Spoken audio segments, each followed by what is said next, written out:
Here's a quick video, video about Hans Fritzsche. He was the voice of the airwaves in Germany, and his primary function was to identify the linguistic infiltration of the German state. His writings during this period focused heavily on the horizontal management of the global media by the hub, right? So he was kind of like a counter propaganda against all the Jewish propaganda that was directed at Germany. He was kind of like the voice of reason. Um, and he just was his goal was to point out to the German people and to Europe what the Jews were doing in the rest of the world and how they were managing the war and lying about Germany, et cetera, et cetera.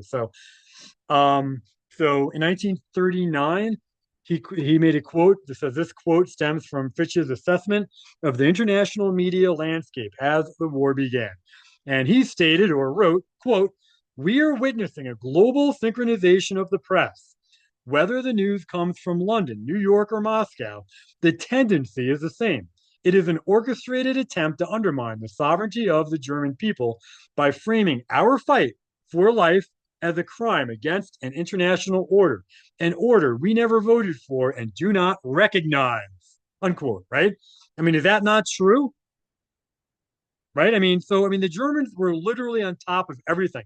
They spoke the ultimate truth about everything. Hence why they had to be erased and why you were made to be terrified or feel bad to look into and research what they were fighting for and read what they said.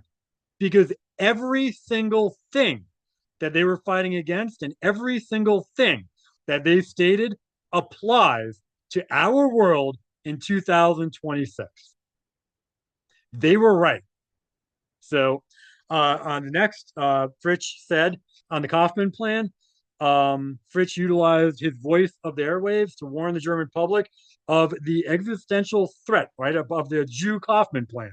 And he said in 1941, quote, "The Kaufman plan is not a fantasy. It is a confession of intent. It proves that our enemies seek not a political victory, but the biological extermination of every German man, woman, and child through forced sterilization. This is the new world, right? The new world order they offer us, a world where the German race is erased from the pages of history." But in 1943, he said, as the Allied air campaign intensified, he highlighted the hypocrisy of the terminology used by the Western powers. And Fritsch stated, quote, "They speak of humanity, right? The Allies, the Jews speak of humanity while they rain phosphorus on our mothers and children. They use this word as a mask for a technology of total destruction. They have redefined peace to mean the total submission of the German soul to an international Jewry." Yep, that's what the Germans literally said over and over again. They were fighting against world Jewish domination or Jewish world domination, however you want to word it. So at Nuremberg, the exact testimony that he said on June 27th, 1946, during his examination by his defense counsel, Dr. Fritz Heinz, Fritz provided the following description of why the German population remained loyal to the defense until the very end. So Fritz said, quote, "I had the impression that the German people were being told this was a war for their very existence. This impression was created by the publication of the Kaufman Plan for the sterilization of the entire German people, which was broadcast by all the radios. It was then that it became a struggle for the biological substance, that was his words, of the German people. One could no longer speak of a struggle for a political form of government or for some territories. It was a struggle for the very existence of every individual.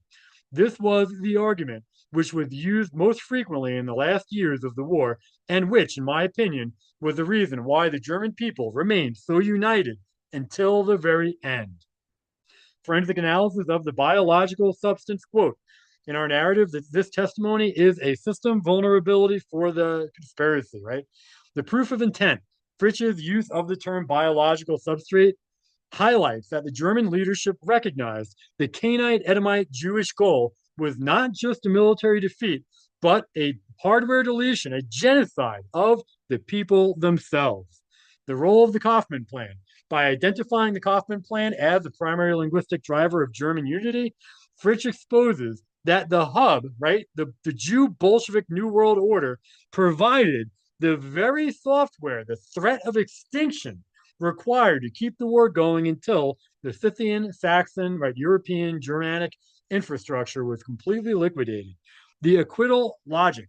The tribunal judges were, remember, tribunal, not a trial. The tribunal judges were forced to acquit him on this point because he proved that his broadcasts were a defensive reaction to a publicly stated plan for genocide, the Kaufman Plan, rather than an unprovoked malware injection, right? It wasn't a call for war or anything like that. The acquittal and administrative murder of Fritzsche, right? Because they weren't going to let him go, right? They acquitted him at Nuremberg, but do you think that was the end of it? Of course not. They tried murdering and or imprisoning any and all Germans who had anything to do with National Socialism, which was like freaking half the nation. The IMT, Fritzsche's journey is a case study in linguistic deception.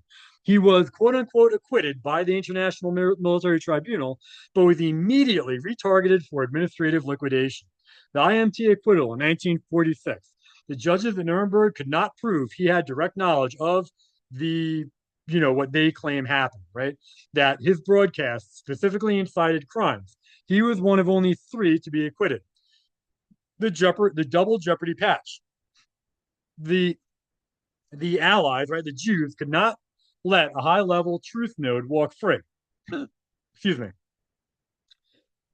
They utilized the denazification courts, which I did a whole separate video on that recently, which were local Jewish managed, right, or Allied managed governments or courts to bypass the international acquittal.